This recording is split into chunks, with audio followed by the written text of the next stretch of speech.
আশুরার তাৎপর্য এবং শিক্ষা সম্পর্কে খুবই সংক্ষেপে আলোচনা করব ইনশাআল্লাহ। আশুরা দিবসটি আমরা একটি ঘটনাকে মনে করি যে আশুরা মনে হয় কারবালা। কারবালার ঘটনাটা আশুরা দিবসে সংঘটিত হয়েছিল, এটা যেমন ঠিক আল্লাহ রাব্বুল আলামিন এই পৃথিবী সৃষ্টির সূচনাতেই এই আশুরা দিবসকে তাৎপর্যমণ্ডিত করেছেন। সাইয়্যিদিনা হযরত আদম আলাইহিস সালামকে আল্লাহ রাব্বুল আলামিন পৃথিবীতে পাঠানোর পর থেকেই কিয়ামত পর্যন্ত আশুরা দিবসটি অত্যন্ত তাৎপর্যমণ্ডিত থাকবে। একজন মুমিন মুসলমান এই দিবসটিকে সেভাবে পালন করবে যেভাবে আমাদের প্রিয় নবী জনাব রাসূলুল্লাহ সাল্লাল্লাহু আলাইহি সাল্লাম পালন করেছেন। এর বাইরে যাওয়ার কোনো সুযোগ নেই। এই কারণেই নবীজি সাল্লাল্লাহু আলাইহি ওয়াসাল্লাম আশুরা দিবসকে রোজা পালন করার মাধ্যমে উদযাপন করেছেন। কেন তিনি রোজা রেখেছেন সেটাও আমরা জানি। ইহুদি জাতিদের নবী হযরত মুসা আলাইহিস সালামকে আল্লাহ রাব্বুল আলামিন ফিরআউনের কবল থেকে মুক্তি দিয়েছিলেন, ফিরআউনকে শতক বলে ডুবিয়ে দিয়েছিলেন।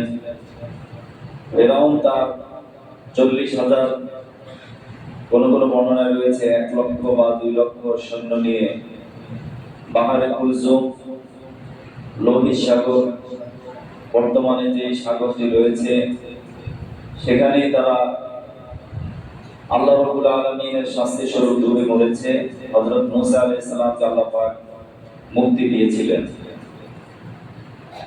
সেই দিবসটি ছিল আশুরা দিবস, যার কারণেই তারা শুকরিয়া দান এই দিবসে রোজা রাখে। হযরত মুসা আলাইহিস সালাম এই দিবসকে তিনি তার উম্মতের জন্য স্মরণীয় করে রেখেছেন। যখনই মুসা আলাইহিস সালামের এই ঘটনা নবী সাল্লাল্লাহু আলাইহি সাল্লামের কাছে বলা হয়েছে, তিনি বললেন, নাহনু আহাক্কু বিমূসা মিনকুম, আমি আমার ভাই হযরত মুসা আলাইহিস সালামের অনুসরণের দিক দিয়ে বেশি হকদার। তোমরা যে এই দিন রোজা রাখো, তিনি নিজেও বললেন যে এই দিন তোমরা রোজা রাখো, তবে একটা কথা মনে রেখো, কিয়ামত পর্যন্ত তোমাদের শত্রু, তোমাদের মিত্র, তোমাদেরকে হিতাকাঙ্ক্ষী, তোমাদের জন্য ক্ষতিকারক, আমি সেটা বলে দিচ্ছি। ফালিকুল ইয়াহুদা, ইহুদিরা যেহেতু একদিন রোজা রাখে, ইবাদতের ক্ষেত্রেও তোমরা তাদের পরিমিত অবলম্বন করবে। তোমরা রোজা রাখবে কয়টি? 2টা রোজা রাখবে। এই কথার মধ্যে নবীজি সাল্লাল্লাহু আলাইহি সাল্লাম শিক্ষা দিলেন যে ইহুদি জাতি যারা হযরত মুসা আলাইহিস সালামকে কষ্ট দিয়েছে, পৃথিবীর অসংখ্য নবী রাসূলকে তারা বিনা কারণে অন্যায়ভাবে হত্যা করেছে, কিয়ামত পর্যন্ত এই ইহুদি জাতি মুসলমানদের চির শত্রু হিসাবে চিহ্নিত ছিল, আছে এবং ভবিষ্যতেও থাকবে, এতে কোনো সন্দেহ নেই। আমরা বর্তমান দেখতে পাচ্ছি ফিলিস্তিনের অবস্থা, সিরিয়ার অবস্থা, মধ্যপ্রাচ্যের অবস্থা, পৃথিবীর বিভিন্ন দেশে এই ইসরায়েলিরা তাদের জুলুম, নির্যাতন এবং বিভিন্ন প্রকার অপরাধ স্বাভাবিকভাবেই করে যাচ্ছে। এজন্য নবীজি সাল্লাল্লাহু আলাইহি সাল্লাম এই আশুরা দিবসে আমাদেরকে শিক্ষা দিলেন, তোমরা রোজা রাখবে, তাও তাদের বিপরীত কাজ করবে। তারা যেহেতু একদিন রাখে, তোমরা রাখবে কয়দিন? 2 দিন। নবীজি সাল্লাল্লাহু আলাইহি সাল্লাম বললেন, যে ব্যক্তি আশুরা দিবসে রোজা রাখবে, তার আগের একদিন অথবা আশুরা দিবস থেকে শুরু করে তারপরের একদিন, 1 বছর বিগত জীবনের গুনাহ আল্লাহ তাআলা তার মাফ করে দিবেন। এই আশুরা দিবসটি হযরত আদম আলাইহিস সালাম থেকে শুরু হয়েছে। হযরত নূহ আলাইহিস সালাম থেকে আশুরা দিবসে একটি ঘটনা ঘটেছে। যদিও এই হাদিসগুলো সনদান, অর্থাৎ যারা হাদিস বর্ণনাকারী তাদেরকে রাবী বলা হয়, রাবীর সূত্রে হাদিস দুর্বল এবং শক্তিশালী হয়ে থাকে। সনদান দুর্বলতার কিছু হাদিস রয়েছে হযরত নূহ আলাইহিস সালামের কিস্তি জুদি পাহাড়ে আশুরার দিবসেই নোঙ্গর করেছিল। হযরত মুসা আলাইহিস সালামকে আল্লাহ তাআলা এই দিন মুক্তি দিয়েছেন, এটা সহিহ সনদ এবং কোরআনের দ্বারা প্রমাণিত। মুসা আলাইহিস সালামের জাতি হযরত মুসা আলাইহিস সালামের নির্দেশ ক্রমে যখন এই পাহাড়ে কুলজুম পার হবেন, পিছনে ফেরাউনের সৈন্যরা তাদেরকে ধাওয়া করছে। এত বিশাল অস্ত্রে শস্ত্রে সজ্জিত সুসজ্জিত সৈন্যবাহিনী, তারা তাদেরকে যখন ধাওয়া করছে, তারা মুসা আলাইহিস সালামকে বললেন, ইন্না লামুদরাকুন, আজকে তো আমরা সমুদ্রে ডুবে যাব, আপনি আমাদেরকে কোন দিকে নিয়ে যাচ্ছেন? হযরত মুসা আলাইহিস সালাম বললেন, ইন্না মাইয়া রাব্বি সায়াহদিন, নিশ্চয়ই আমার সাথে আমার রব আছে, আমার রব অবশ্যই আমাকে মুক্তি দিবেন, তোমাদের সবাইকে নাজাত দিবেন। হযরত মুসা আলাইহিস সালাম এই অবিচল কথায় বনী ইসরাইল তার সাথে সঙ্গী হলেন। আর আমাদের প্রিয় নবী জনাব রাসূলুল্লাহ সাল্লাল্লাহু আলাইহি সাল্লামের হিজরতের সাথী হযরত আবু বকর রাদিয়াল্লাহু তাআলা আনহু বলেছিলেন যে কাফেররা তো আমাদেরকে দেখে বলছে, আমরা তো ধরা পড়ে যাব। তখন নবীজি সাল্লাল্লাহু আলাইহি সাল্লাম তিনি বলেছেন যে আমার সাথে নয়, আমাদের সাথে আমাদের রব আছে, তিনি তার উম্মত সবাইকে শামিল করে নিয়েছেন, এককভাবে তিনি নিজের কথা বলেননি। এটাই হলো আগের নবীদের সাথে আমাদের নবীর পার্থক্য, যেহেতু তিনি সর্বজনীন বিশ্ব নবী জনাব রাসূলুল্লাহ সাল্লাল্লাহু আলাইহি ওয়াসাল্লাম। মুহতারাম হাজিরিন, এজন্য এই আশুরার প্রথম শিক্ষাই হলো যে পৃথিবীতে হক যেখানে আছে সেখানে বাতিল থাকবে। হক এবং বাতিলের দ্বন্দ্ব চিরন্তন, পৃথিবীর সূচনা থেকেই চলে আসছে, এখনো চলছে, কিয়ামত পর্যন্ত এটা অব্যাহত থাকবে, ঠিক কিনা বলেন? এজন্য হক এবং বাতিলের যখন আমরা দুটো একসাথে দেখি, আমরা থাকবো কোন পথে? হকের পথে, সত্যের পথে থাকবো। আর সত্যের পথে সংখ্যা যদিও কম হয়, কিন্তু আল্লাহ রাব্বুল আলামিন চূড়ান্তভাবে, যদিও জুলুম নির্যাতন, যদিও এজিদের এই বিশাল সৈন্যবাহিনীর কাছে তারা তাৎক্ষণিকভাবে পরাজিত হয়েছে, কিন্তু কিয়ামত পর্যন্ত নৈতিকভাবে সত্যই সবসময় বিজয় লাভ করবে ইনশাআল্লাহ। এজন্য আল্লাহ রাব্বুল আলামিন পবিত্র কোরআনুল কারীমে বলেন, ওয়াতাকুম মিনকুম উম্মাতুন ইয়াদউনা ইলাল খায়র, তোমাদের মাঝে সব সময় এমন একটি দল থাকা উচিত যারা সব সময় মানুষকে ভালোর দিকে, কল্যাণের দিকে, সত্যের দিকে এবং হকের দিকে মানুষকে আহ্বান করবে।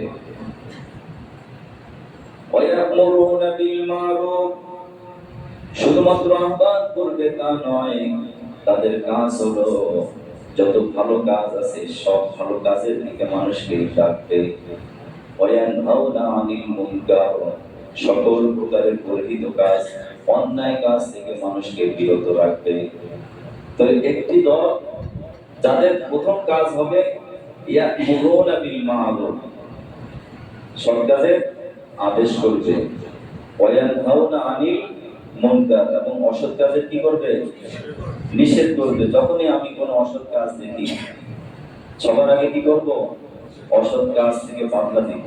এটাই হযরত হুসাইন রাদিয়াল্লাহু তাআলা আনহু আমাদেরকে শিক্ষা দিয়েছেন।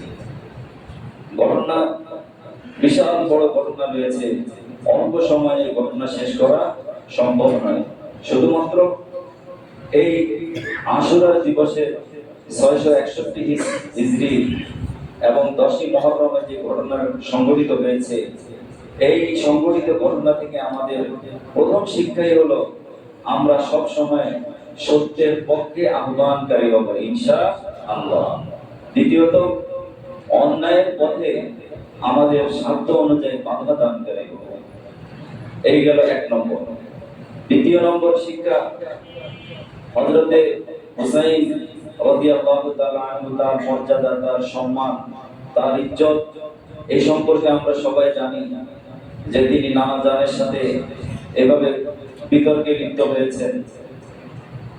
কৌতুক করে করে নানাকে বলেছেন, নানা বলেন তো আপনি শ্রেষ্ঠ নাকি আমি শ্রেষ্ঠ?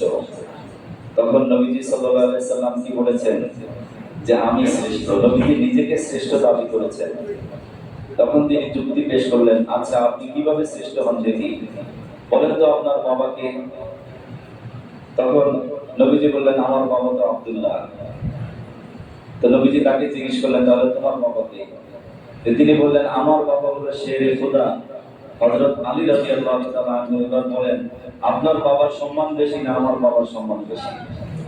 কার বাবার সম্মান বেশি?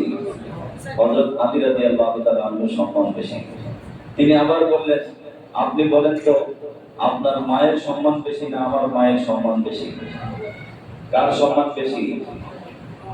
হযরতে হুসাইন রাদিয়াল্লাহু তাআলা আনহুর মা কে ছিলেন হযরত ফাতিমা জাহরা রাদিয়াল্লাহু তাআলা আনহা, যাকে নবীজি দুনিয়াতে বলেছেন সাইয়্যিদাতুল আহলি জান্নাহ, সকল জান্নাতি রমণী যারা থাকবে, সকল নারীকুলের সম্রাট থাকবেন, সম্রাজ্ঞী থাকবেন হযরতে ফাতিমা জাহরা রাদিয়াল্লাহু তাআলা আনহা। তার ছেলে হলেন হযরত হুসাইন। আর নবীজির মায়ের নাম মা আমেনা। শুধু এতটুকুই শেষ। এবার নবীজিকে আবার বললেন এবার বলেন তো আপনার নানার পরিচয়। আপনার নানা কে ছিলেন? নবীজি থতমত খেয়ে গেলেন, আমার নানা তো অমুক ব্যক্তি ছিল। এবার তিনি নবীজিকে বললেন আপনি কি জানেন আমার নানা কে? আমার নানা হলেন আখির জামানার নবী, বিশ্ব নবী সরওয়ারে দো আলম, যার সুপারিশ ছাড়া পৃথিবীর কোনো মানুষের জান্নাত মিলবে না। এমন মানুষ হলো আমার নানা। অতএব সম্মান আপনার বেশি না আমার বেশি? জোরে বলেন সুবহানাল্লাহ। হযরত হুসাইন রাদিয়াল্লাহু তাআলা আনহু নবীজি পিঠে চড়ে বসতেন। হযরত জিবরাইল আমিন আল্লাহর পক্ষ থেকে আদেশ নিয়ে আসতেন, হযরত হুসাইন যতক্ষণ না আপনার পিঠ থেকে না নামবে ততক্ষণ পর্যন্ত আপনি এইভাবে থাকতে হবে। সুবহানাল্লাহ। হযরত হুসাইন এবং হাসান দুইজন নবীজির দৌহিত্র। হযরত হাসান ছিলেন বড়, হযরত হুসাইন কি ছোট। এই দুজনেই ইসতাবাকা, দুজনেই দৌড় প্রতিযোগিতা করে নবীজির কাছে দৌড়ে আসতেন। নবীজি তাদেরকে আলিঙ্গন করে কোলে নিতেন, চুমু দিতেন, আদর করতেন।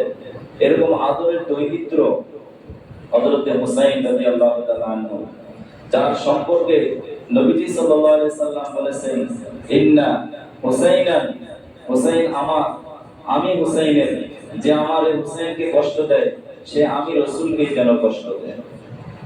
তো সেই হুসাইন রাদিয়াল্লাহু তাআলা আনহু কিসের আশায়, কিসের ভরসায়, কিসের প্রত্যাশায় তিনি নিজের জীবন দিলেন? শুধু নিজের নয়, আহলে বাইতের ৭২ জন লোক মানুষ যারা অকাতরে শাহাদাতের কমিয়ে শুধু মান করলেন শুধুমাত্র একটা কারণে, যে অসত্যের কাছে, অন্যায়ের কাছে, রাজতন্ত্রের কাছে, এভাবে শৈল শাসকের সামনে তিনি কখনো মাথা নত করেননি। এজন্য মুহতারাম হাজিরিন, আল্লাহ রাব্বুল আলামিন পবিত্র কোরআনুল কারীমে এই কথাটাই মুমিন বান্দাদেরকে বারবার বলছেন, ফালা ওয়ারাব্বিকা লা ইউমিনুনা হাত্তা ইউহাক্কিমুকা ফীমা শাজারা বাইনাহুম সুম্মা লা ইয়াজিদু ফি আনফুসিহিম হারাজাম মিম্মা কাদাইতা ওয়া ইসাল্লিমু তাসলিমা। ততক্ষণ পর্যন্ত একজন মুমিন বা একটা জাতি ততক্ষণ খাঁটি মুমিন হতে পারবে না যতক্ষণ পর্যন্ত আল্লাহ এবং তার রাসূলের বিধানকে, তার যেই আহকামকে এটা মনে প্রাণে, ইচ্ছায় হোক অনিচ্ছায় হোক মেনে না নিবে, আল্লাহ এবং তার রাসূলের ফয়সালাকে একেবারে আকণ্ঠ চিত্তে অবনত মস্তিষ্কে যতক্ষণ না মানবে ততক্ষণ পর্যন্ত একজন মুমিন খাঁটি মুমিন বলে পরিচয় দিতে পারবে না। ঠিক কি না বলেন? এজন্য মুহতারাম হাজিরিন, নবীজি সাল্লাল্লাহু আলাইহি সাল্লাম তার ব্যাপারে ভবিষ্যৎবাণী করেছেন যে হুসাইন এমন একটা জায়গায় সে শাহাদাত বরণ করবে, সারা পৃথিবীর মানুষ সেটাকে স্মরণ করবে। এবং তিনি অনেক অফার পেয়েছিলেন, কোন অফারে তাকে প্রভাবিত করতে পারেনি। তৎকালীন কুফার গভর্নর ইয়াজিদ দামেস্কের সে একক সেনাপতি এবং বিভিন্ন শৈল শাসন শুরু করে দিয়েছিল। মদিনাতে সে আক্রমণ করেছে, মদিনার সাধারণ নাগরিকের উপরে সে আক্রমণ করেছিল, মক্কাতেও পর্যন্ত সে আক্রমণ করেছে। নানা ধরনের অপরাধে যখন সে নিজেকে জড়ানো শুরু করে দিল, হযরত হুসাইন রাদিয়াল্লাহু তাআলা আনহু মদিনা থেকে তিনি ঘোষণা দিলেন যে ইয়াজিদের বর্ষতা আমি কখনো স্বীকার করব না। এদিকে কুফার লোকেরা হযরত হুসাইন রাদিয়াল্লাহু তাআলা আনহুর কাছে বায়াত নেওয়ার জন্য, তার কাছে আত্মসমর্পণের জন্য, তাকেই দামেস্কের রাষ্ট্রপতি বানানোর জন্য তাকে বারবার চিঠি পাঠাতে লাগলো। আজকে আমাদের সমাজে আমরা এমন অনেক মানুষ আছি, যে কোনো মানুষকে আমরা মুখে মুখে বলি আমি তোমাকে অনেক ভালোবাসি, কিন্তু যখন বিপদে পড়ে যায় তখন তার শত্রু হয়েও দাঁড়ায়, ঠিক কিনা বলেন? এই দ্বিমুখী স্বভাব ছিল তৎকালীন নগরের মানুষের। তারা হযরত হুসাইন রাদিয়াল্লাহু তাআলা আনহুকে দামেস্কে আসার জন্য বিভিন্ন চিঠি পাঠাতে লাগলো, আপনি আসেন, আমরা ইয়াজিদের রাজত্ব মানি না, ইয়াজিদের হাতে আমরা বায়াত দেব না, আমরা আপনাকে রাষ্ট্রনায়ক বানাবো। হযরত হুসাইন রাদিয়াল্লাহু তাআলা আনহু এই অবস্থাকে অবলোকন করার জন্য মুসলিম ইবনে আকিল তার আপন চাচাতো ভাইকে সেখানে পাঠালেন। তিনি গিয়ে দেখলেন বাস্তব অবস্থাও তাই। কিন্তু যখনই তৎকালীন ইয়াজিদের গভর্নর আব্দুল্লাহ ইবনে জিয়াদ, যাকে কুফার গভর্নর হিসেবে নিয়োগ করা হয়েছিল, তিনি কুফার লোকদেরকে এইভাবে ভয় দেখালেন যে তোমরা যদি ইয়াজিদের বর্ষতা স্বীকার না করে হুসাইনের ছায়াতলে যদি তোমরা থাকো, প্রত্যেককে জায়গায় ধরে ধরে মেরে ফেলা হবে। তারা ভয় পেয়ে সঙ্গে সঙ্গে তাদের মন পাল্টে দিল। তারা বললো যে না, আমরা হুসাইনকে চিনি না, আমরা ইয়াজিদেরই বর্ষতা করব। এদিকে মুসলিম ইবনে আকিল, যাকে হযরত হুসাইন রাদিয়াল্লাহু তাআলা আনহু খবর দেখার জন্য পাঠালেন, তিনি এসে যে খবর দিলেন, হযরত হুসাইন রাদিয়াল্লাহু তাআলা আনহু বললেন ঠিক আছে, তাহলে চলো আমরা সেদিকে রওনা দিই। তিনি ইরাকের বর্তমান যেটি কুফা নগরী, ইরাকের রাজধানী, সেখানে তিনি এইভাবে ফোরাত নদীর তীরে অবস্থান করলেন। আব্দুল্লাহ ইবনে ইয়াজিদ এবং তৎকালীন কুফার যে গভর্নর ছিল, সে তখন ইয়াজিদের পক্ষ থেকে হযরত হুসাইন রাদিয়াল্লাহু তাআলা আনহুকে দুটি বিষয় তার সামনে উপস্থাপন করলো যে হয় ইয়াজিদের বর্ষতা স্বীকার করতে হবে, অথবা এখান থেকে আমাদের সাথে যুদ্ধ করে হয় বিজয় লাভ করতে হবে, অথবা শাহাদাতের বিষয় মেনে নিতে হবে। হযরত হুসাইন রাদিয়াল্লাহু তাআলা আনহু তখন ইয়াজিদ বাহিনীর কাছে বললেন যে আমি তোমাদের কাছে তিনটা প্রস্তাব পেশ করছি, আমাকে এখান থেকে তোমরা মদিনায় যেতে দাও, আমি মদিনাতে চলে যাই, অথবা আমাকে সরাসরি ইয়াজিদের সাথে সাক্ষাৎ করতে দাও, আমি তাকে গিয়ে বলবো যে আমি কে, তুমি তো আমাকে চিনো, যে আমি হলাম বিশ্বনবী মুহাম্মদুর রাসূলুল্লাহ সাল্লাল্লাহু আলাইহি সাল্লামের দ্বিতীয় হুসাইন, আমি তোমার কাছে শান্তি চুক্তি নিয়ে আসছি, তোমার সাথে যুদ্ধ করতে আসি নাই, অথবা তোমরা আমাকে ছেড়ে দাও, আমি এখানেই থাকি, এখানেই আমার শেষ, আমি কারোর সাথে কোনো যুদ্ধ করতে রাজি নই। কিন্তু তারা কোনোভাবে মানবে না। হযরত হুসাইন রাদিয়াল্লাহু তাআলা আনহু তাদের বর্ষতা স্বীকার করেননি, তিনি মদিনাতে ফিরে আসেননি, তিনি সেখানেই ইয়াজিদের বাহিনীর সাথে একেবারে অসম, অত্যন্ত নির্মমভাবে, নির্দয়ভাবে শাহাদাত বরণ করেছেন। শুধু তিনি নয়, তার সাথে আহলে বাইতের ৭২ জন সঙ্গী শাহাদাত বরণ করেছেন। তার শিশুপুত্র আলী আসগর, যার বয়স ছিল মাত্র ৪ থেকে ৫ বছর, তাদেরকেও বেশ কয়েকদিন পর্যন্ত ফোরাত নদীর এভাবে পাশে তাদেরকে অবরুদ্ধ করে রাখা হয়েছিল। পানি পর্যন্ত পান করতে দেওয়া হয়নি, খাদ্য সামগ্রী তাদের কাছে সরবরাহ করা হয়নি। এভাবে অভুক্ত অনাহারে পানির পিপাসায় কষ্ট পেতে পেতে তারা দুনিয়া থেকে অসম যুদ্ধে অংশগ্রহণ করে দুনিয়া থেকে বিদায় নিয়ে গেছেন।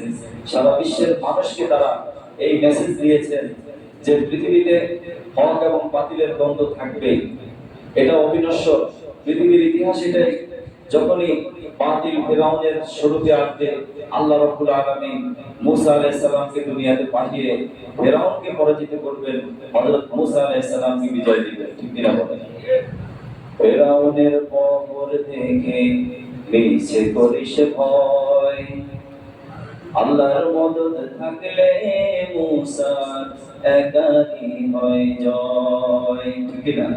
ফেরাউনের যতই কবর থাকুক, এজিদ বাহিনীর যতই কবর ছিল, হযরতে হুসাইন রাদিয়াল্লাহু তাআলা আনহু তিনি এককভাবে এই সিদ্ধান্তে উপনীত হলেন যে আজকে আমি তাদের সাথে হয়তো পারবো না, আমি তাদের কাছে মোকাবিলা করে শহীদি মর্যাদা লাভ করব, কিন্তু পরবর্তীতে কিয়ামত পর্যন্ত আমার এই ঈমান দেখে, আমার এই দৃঢ়তা দেখে, আমার এই চেতনা দেখে আমার পরবর্তী যারা থাকবে তারা এই শিক্ষা নেবে যে পৃথিবীর ইতিহাসে যখনই কোনো অন্যায় অপরাধ দেখবে, যখনই কোনো অসত্য দেখবে, যখন কোনো স্বৈর শাসন দেখবে, তার সামনে মাথা নত করবে না। মাথা নত করার মালিক একমাত্র কে?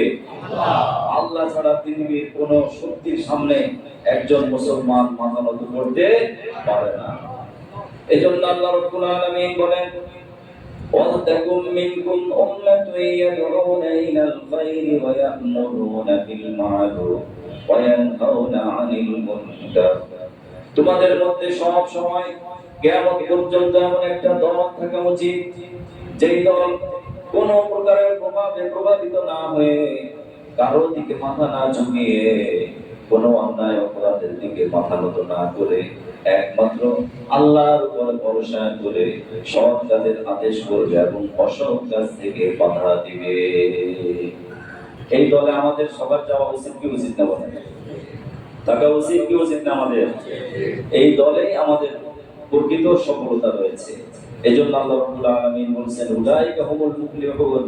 সফলতা, কামিয়াবি এবং ব্যর্থতা যা কিছু আমরা দুনিয়ার বিচারে নির্ভর করি, কিন্তু আসলে দুনিয়ার এই বিচারে সফলতা এবং ব্যর্থতা নির্ভর করে না। আজকে আমি হয়তো দুনিয়াতে পরাজিত হতে পারি, হয়তো লাঞ্ছনার শিকার হতে পারি, হয়তো জুলুমের শিকার হতে পারি, হয়তো আমার উপরে অনেক অত্যাচার হতে পারে, কিন্তু চূড়ান্ত ভাবে আমি যদি হকের উপরে থাকি, আমি হযরত হুসাইন রাদিয়াল্লাহু তাআলা আনহুর এই রক্তের, এই শাহাদাতের এই কথা মনে করে আমি যদি আশুরার দিবসে এই চিন্তা লালন করি যে কিয়ামত হয়ে যাবে, আমার উপরে যত জুলুম হোক, যত নির্যাতন হোক, হুসাইন রাদিয়াল্লাহু তাআলা আনহু যেমন মাথা নত করেননি, আমিও কোনো অন্যায়ের কাছে, অসত্যের কাছে মাথা নত করব না। মুহতারাম হাজিরিন, এজন্য এই আশুরার সর্বশেষ যে শিক্ষা আমাদেরকে হযরত হুসাইন রাদিয়াল্লাহু তাআলা আনহু দিয়েছেন, সেটা হলো আজকে যারা আমরা এই চেতনাকে লালন করি, বিভিন্ন প্রকারের কুসংস্কার এবং বেদাত, বিভিন্ন প্রকারের মানুষের তৈরি যে আসবাবগুলো বা যে কাজগুলো আমরা করি, এগুলো করা যাবে না। যেমন হুসাইন রাদিয়াল্লাহু তাআলা আনহুর কথা স্মরণ করে এক শ্রেণীর লোক মাতম করে, মার্সিয়া করে, বিভিন্ন প্রকারের শোক পালন করতে গিয়ে নিজের শরীরে নিজে আঘাত করে, বুক চাপড়ায়, শরীর থেকে রক্ত ঝরায়, তাজিয়া মিছিল সহ বিভিন্ন প্রকারের যে কাজের সাথে যারা জড়িত, এটার সাথে হযরত হুসাইন রাদিয়াল্লাহু তাআলা আনহুর শাহাদাতের সাথে কোনো সম্পর্ক নেই। আছে? আজকে আমাদের জন্য যেটা করণীয়, হযরত মুসা আলাইহিস সালাম যেমন তার সঙ্গীদেরকে নিয়ে বলেছেন, ইন্নামা ইয়া রাব্বি সায়াহদিন, সত্যের উপরে থাকবো, আল্লাহ আমার সাথে থাকবে। অন্যায়ের উপরে থাকবো, আল্লাহ আমার সাথে থাকবে না। মিথ্যার সাথে থাকবো, আল্লাহ রাব্বুল আলামিনের সাহায্য আমার সাথে আসবে না। যখনই আমি হকের উপরে থাকবো, তখনই আল্লাহর সাহায্য আমাকে অবশ্যই আমার উপর আসবে। ঠিক কিনা বলেন? এজন্য নবীজি বলেন, মান রাআ মিনকুম মুনকারান ফালিয়ুগাইয়িরহু বিয়াদিহি। যখন তোমাদের কেউ কোনো অন্যায় দেখে, অপরাধ দেখে, অপরাধ দেখা মাত্রই সে মাথা নত করে যাবে না। একজন হুসাইনি চেতনাধারী মুসলমান, সে কখনো অন্যায়ের কাছে মাথা নত করতে পারে না। সে সঙ্গে সঙ্গে তার প্রতিবাদ করবে। যদি হাত দ্বারা করতে না পারে, জবান দিয়ে করবে। জবান দিয়ে যদি প্রতিবাদ করতে না পারে, অন্তর দিয়ে পরিকল্পনা করবে। কখনো যদি আমার এই সুযোগ হয়, কখনো যদি আমার এই ক্ষমতা হয়, কখনো যদি আমি সুযোগ পাই, এই অন্যায় করতে দেব না, জুলুম করতে দেব না, জুলুমের সাথেও থাকবো না। কারণ জুলুমকারী কিয়ামতের দিন আল্লাহর জান্নাতের ঘ্রাণও পাবে না। পাবে? পাবে না। এজন্য নবীজি সাল্লাল্লাহু আলাইহি ওয়াসাল্লাম তিনি ওসিয়ত করেছেন যে সন্তানদেরকে তিনটি বিষয়ে সব সময় ওসিয়ত করবে। এক নম্বর হলো জীবনের সর্বক্ষেত্রে আল্লাহ এবং তার রাসূলের ভালোবাসা যেন সন্তানের হৃদয়ে একেবারে অটুট অনড় হয়ে আল্লাহর ভালোবাসা থাকে। দুই নম্বর হলো রাসূল সাল্লাল্লাহু আলাইহি সাল্লামের অনুসরণ যেন তাদের হৃদয়ের মধ্যে সবসময় থাকে।